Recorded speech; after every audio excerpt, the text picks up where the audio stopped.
Tumefika shule ya sekondari Igalula kufuatia tukio la kusikitisha, la kutisha na tukio la kikatili lililofanyika kwa ajili ya mwalimu wetu ambaye ni marehemu Mwalimu Dimoso.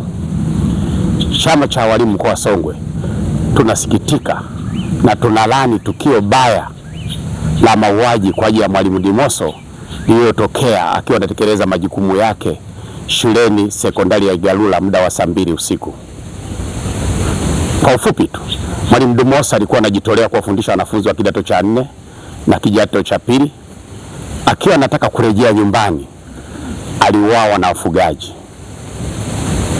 Tunao msiba mkubwa sana ndani ya mkoa wetu wa Songwe, hususan wilaya yetu ya Songwe.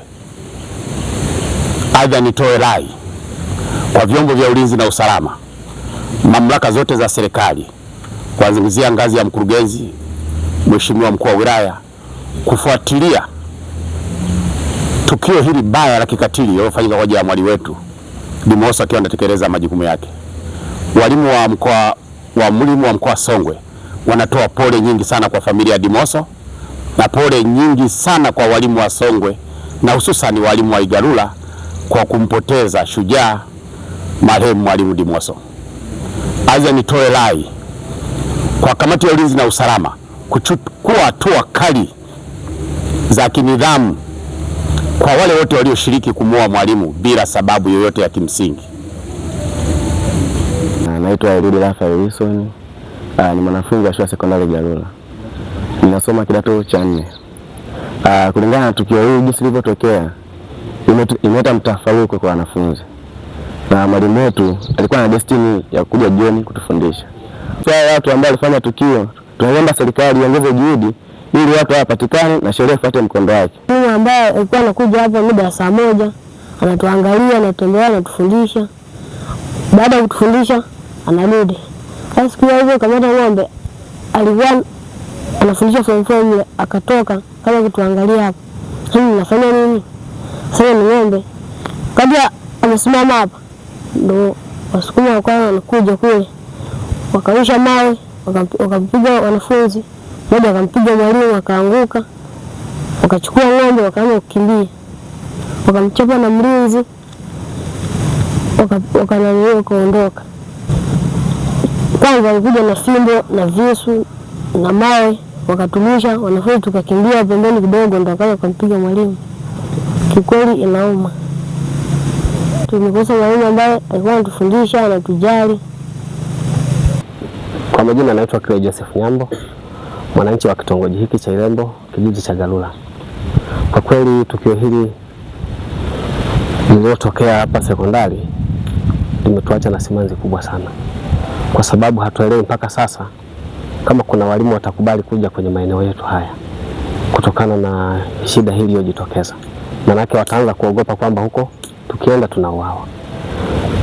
Ombi langu kwa serikali na kwa uongozi wetu wa kijiji, kata na vyombo vingine vya usalama, niombe tu ulinzi hapa shuleni uongezwe.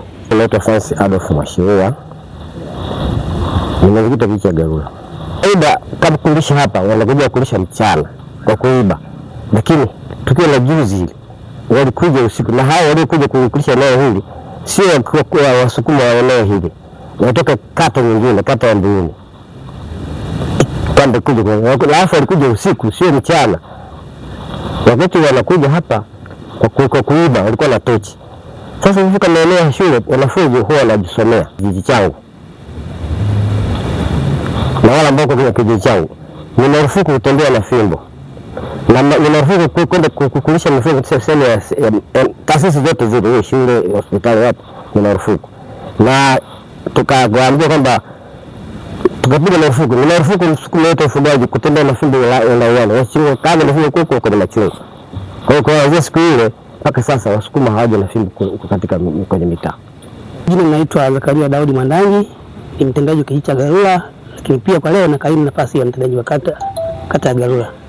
Watumishi wote wa kata ya Galula kweli kimsingi wote tumeumia, na hata hivyo tulikuwa tumekusanyika siku hiyo ya tukio ili tuwe na tamko letu moja.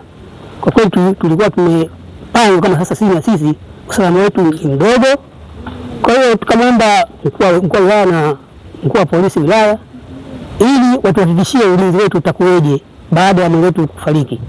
Lakini tunashukuru mkuu wa wilaya pamoja na mkuu wa polisi wilaya walituhakikishia usalama kwamba tuendelee na kazi kama kawaida, japokuwa tumeumizwa, kwa hili tuendelee na kazi, usalama upo.